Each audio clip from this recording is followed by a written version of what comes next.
welcome to Paola's Kitchen. My name is Paola. I'm gonna be your host today. We will be cooking. We will be putting things in the oven. We will be rubbing things. We are gonna do a ton of stuff. This is my first YouTube video. I am very excited. I am kind of nervous, but we're gonna get those nerves out of the way. We're gonna start this channel right now in November. We are starting with Thanksgiving. We're getting ready for that Thanksgiving dinner. So I'll be posting stories and videos about Thanksgiving and what we can cook for our Thanksgiving dinner, and then what we can do with the leftovers of our Thanksgiving dinner. So November is gonna be Thanksgiving. And as a Mexican, it is my first Thanksgiving that I will be cooking all of the dishes that you're gonna see on our YouTube channel. I am very excited for the flavors because I'm following Sam Sifton's recipe, and the combination of herbs that he's doing I hadn't done on other dishes in my life. So I'm really excited to see how it tastes. Normally I can read a recipe and I can taste the recipe, and I read the dressing, the fresh bread dressing recipe, and I just can't taste it. Like the combination of ingredients is just, I want to know how it tastes. Now we're gonna start this series of 4 videos for November Thanksgiving today. And I hope you follow our journey, and I hope you like, and whatever you do, please share, please subscribe, like our videos. And if you see something that you like, send it to your mom. Hey mom, can you help me? Or send it to your aunt or your husband or whoever. Like, please share so we can get to other people's homes and they can follow us on a journey, and we can help you with recipes for your house, for your family, or we can help you for recipes for your friends. Just follow us on this journey. You will see the good, you will see the bad, you will see the burnt, you will see the... Sometimes I won't cook something all the way through, and sometimes it's gonna be dry, and sometimes it's gonna be juicy. You're gonna see everything. I am not gonna be like other YouTubers that buys everything 2 times or 3 times to see if it's gonna work. This, what we're baking, what we're roasting, what we're cooking, my family eats. This is gonna be a week meal. So we are going to buy everything one time, and if it doesn't work, then we're gonna deal with that. And we might make it work. We might not. Thank you for coming with me. Thank you for being part of this channel, of this story, of this new chapter. And let's begin. For the cranberry sauce, we're gonna need a 12-ounce bag of fresh cranberries, 3/4 of a cup of sugar, the zest of 1 orange, and 3/4 of a cup of orange juice, preferably freshly squeezed. We want freshly squeezed. In a small saucepan over medium-high heat, pour the cranberries, the sugar, and the orange juice, and stir until the sugar is combined. You're gonna be stirring, letting it rest, stirring, letting it rest between 4 to 6 minutes, or until the sugar is entirely melted.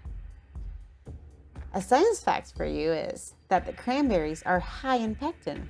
So in the presence of heat and sugar, the pectin molecules bond to one another and form a kind of gel. So the longer you cook, the more pectin is released, the more liquid is evaporated, so the stiffer the result will be. Interesting, right? Once your sugar is melted and the cranberries begin to burst in the heat, add your zest and cook for 3 more minutes. Mix that zest very well, and after those 3 minutes, turn off the heat, cover the pan, and you're gonna allow it to cool. I moved my pan from the stove once I turned it off because my stove stays hot, and I wanted to stop that cooking process. So I moved it to my cutting board. I let it cool to room temperature, and then I moved it to the refrigerator.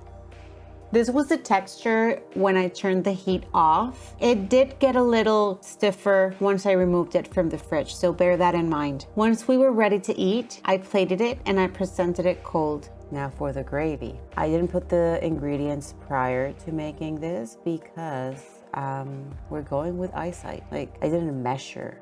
And what you see there, that liquid that I poured, you know when you roast your turkey and the pan has all that grease and all that, like the stock that you poured in, everything that's left in there, I just sucked that out and put it on the saucepan. That gave it so much flavor. I just do know that I added 6 tablespoons of flour.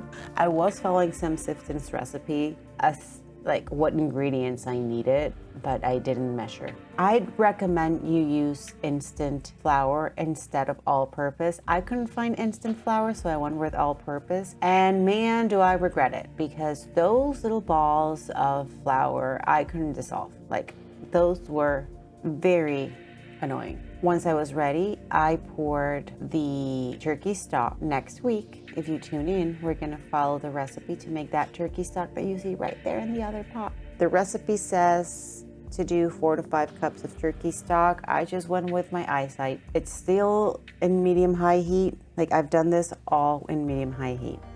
So you're gonna start mixing all of this together until it starts to thicken. And once it's thick, we are gonna add the best ingredient, the one that gives it that perfect taste. Now, the recipe says to add kosher salt and freshly ground pepper. I didn't, because my turkey stock and not my turkey stock, the grease from the pan was really salty. So for me, it didn't need any extra condiments. It was just good. I know I'm using a metal whisk in a saucepan that is not for metal whisk. I know I bought the plastic one. I didn't have the plastic one, and I was really fighting those pieces of flour that were getting like stuck in there. So it survived. My pot survived. I was really struggling not to touch the bottom of it. Just, I know. So once it's thick, that's when we add the dry sherry. I added half a cup of dry sherry, and this moment, right when I poured that, I was like, what's that smell? It smelled like, I know I'm cooking this for Thanksgiving, but it smelled like Christmas for me. It just brought so many memories of my mom cooking Christmas gravy. Now, that's the memory that was brought to me when I smelled it. When I tasted it, I started to cry. It was just that emotional hit. Like, it hit me. The taste of my mom's gravy, and I never had the recipe for my mom's gravy. So I'm really glad I found this recipe. This is the final result. We've just made our first cooking video. Aren't we excited? So the last part of the cranberry sauce and the gravy was a bit blurry when we taped it.